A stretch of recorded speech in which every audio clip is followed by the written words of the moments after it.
j'espère que vous allez bien. Aujourd'hui, on va parler métabolisme cellulaire. Alors déjà, qu'est-ce que c'est? Le métabolisme cellulaire, c'est un ensemble de réactions biochimiques qui vont se passer dans la cellule et permettre son fonctionnement optimal. Dans votre cours, le métabolisme est défini comme la somme de deux mécanismes, anabolisme et catabolisme. On peut définir l'anabolisme comme le fait de transformer des molécules de base en molécules complexes, et ça demande de l'énergie. A l'inverse, le catabolisme, c'est plutôt la dégradation de molécules complexes en molécules de base, et ça libère de l'énergie.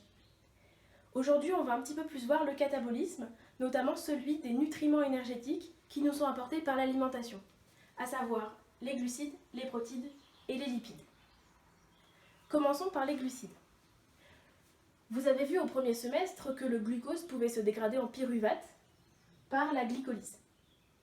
À savoir que pour une molécule de glucose, on obtient 2 molécules de pyruvate. À la suite de ça, le pyruvate va s'oxyder en acétyl-CoA, et cette réaction est catalysée par une enzyme qu'on appelle la PDH ou pyruvate déshydrogénase. On va laisser l'acétyl-CoA ici et on va passer aux lipides. Il faut savoir que les lipides de l'organisme sont stockés dans des cellules spécialisées sous forme de triglycérides, et ces cellules spécialisées, c'est les adipocytes. Un triglycéride peut se dégrader en acide gras, AG, et celui-ci pourra se transformer en acyle-CoA par une réaction qui s'apparente à une activation. L'acyle-CoA va ensuite se transformer en acétyl-CoA par ce qu'on appelle la bêta-oxydation ou hélice de Lincoln. Concernant les protides ou protéines sont des enchaînements d'acides aminés. Certains de ces acides aminés peuvent être néoglucogéniques ou glucoformateurs et donner du glucose ou bien des intermédiaires de la glycolyse, dans tous les cas favoriser la production de pyruvate et donc d'acétyl-CoA. Plus directement, certains acides aminés peuvent aussi rentrer dans ce qu'on appelle des réactions anaplérotiques pour regarnir le cycle de Krebs, c'est-à-dire produire des intermédiaires du cycle de Krebs et lui permettre de fonctionner. Donc, l'acétyl-CoA produit va être pris en charge par ce cycle de Krebs qu'on appelle aussi le cycle des acides tricarboxyliques ou cycle de l'acide citrique. Ce cycle de Krebs, à chaque tour, va donner 3 NADH2 et 1 FADH2, entre autres. Mais ce qui nous importe dans ce schéma général. Ces composés sont appelés composés réduits. Ils sont très importants parce qu'ils vont servir après à produire de l'ATP. Donc ces deux molécules vont être prises en charge par la chaîne respiratoire mitochondriale. C'est une chaîne qu'on va trouver sur la membrane interne de la mitochondrie sous forme de 5 complexes. Ces 5 complexes vont prendre en charge les composés réduits pour les oxyder et pour utiliser ce qu'on appelle le pouvoir réducteur et fabriquer de l'énergie, c'est-à-dire phosphoryler l'ADP en ATP. Ce processus, on l'appelle la phosphorylation oxydative. Phosphorylation parce que l'ADP devient ATP et oxydative parce qu'on va oxyder le NADH2 en NAD+, le FADH2 en FAD+. C'est ce qu'on appelle aussi la respiration cellulaire. Ce schéma reprend un petit peu plus en détail les voies métaboliques qu'on avait vues tout à l'heure. Si on commence avec les glucides, on avait vu que le glucose se dégradait en pyruvate grâce à la glycolyse. Ce qu'il faut bien savoir, c'est le bilan de cette glycolyse. On consommera 2 NAD+, 2 ADP et 2 PI pour produire 2 molécules d'eau, 2 ATP et 2 NADH2, sans oublier les 2 pyruvates. Ce qu'il faut savoir, c'est que la glycolyse, elle est cytoplasmique. Or, le reste du métabolisme, il est mitochondrial, notamment le cycle de Krebs. Ce qui fait que le pyruvate va devoir passer à l'intérieur de la mitochondrie. Petit rappel, la mitochondrie, elle est composée de 2 membranes. Une membrane externe qui est assez perméable et une membrane interne qui, à l'inverse, l'est très peu. C'est pour ça que le pyruvate va devoir trouver un transporteur pour pouvoir atteindre la matrice mitochondriale. Ce transporteur, c'est la pyruvate translocase, qui est un sympore et qui va donc transporter le pyruvate en même temps qu'un proton. Donc, le pyruvate arrive dans la matrice mitochondriale et là, il s'oxyde en acétyl-CoA. Cette réaction, elle est catalysée par la PDH, ou pyruvate déshydrogénase, et on aura couplage avec deux réactions. La réaction de réduction du NAD+ en NADH2 et du CoASH en CO2.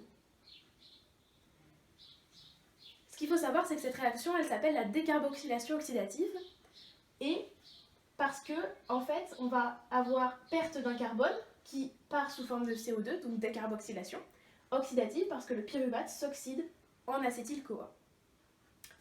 Concernant les glucides, on rappelle bien que le pyruvate peut très bien ne pas choisir cette voie et se transformer en lactate, se réduire en lactate grâce à la LDH ou lactate déshydrogénase.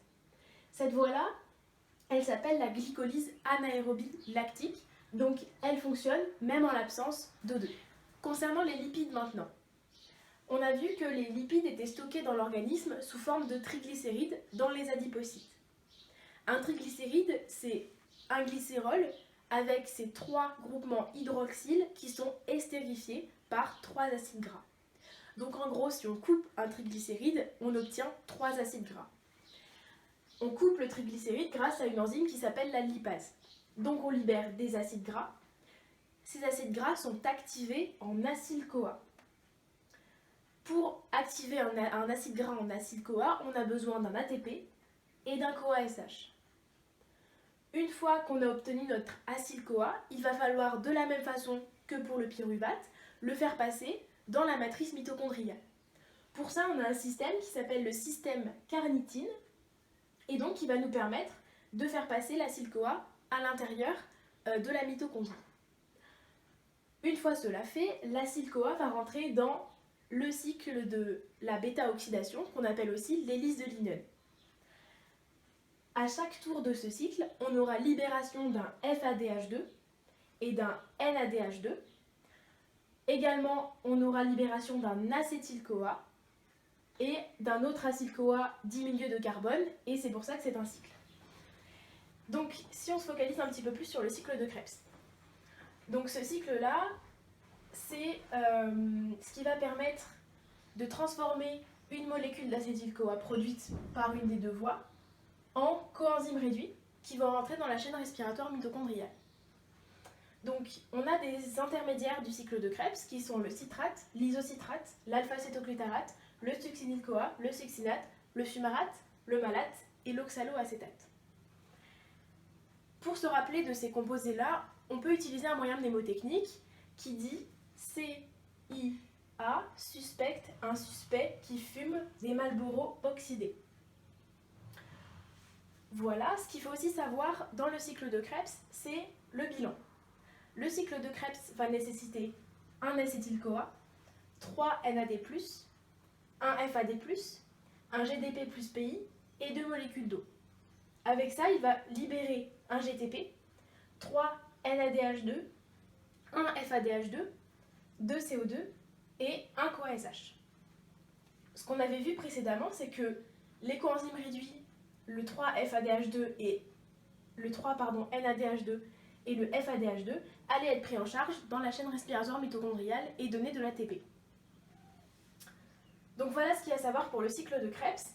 On va aussi voir une autre voie un peu accessoire qui est la cétogénèse. Lorsque l'on a du glucose en excès, ce glucose va donner du pyruvate et à terme de l'acétyl-CoA en excès.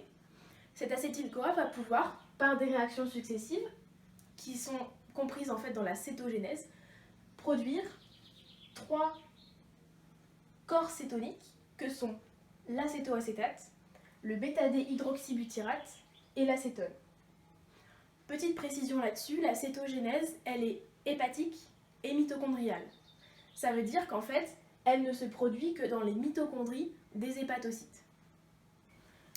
Voilà, la vidéo est finie. J'espère qu'elle vous a plu et qu'elle vous a permis de comprendre comment les voies métaboliques se recoupaient entre elles pour la production d'ATP. Si vous avez des questions, n'hésitez pas à les poser sur Community.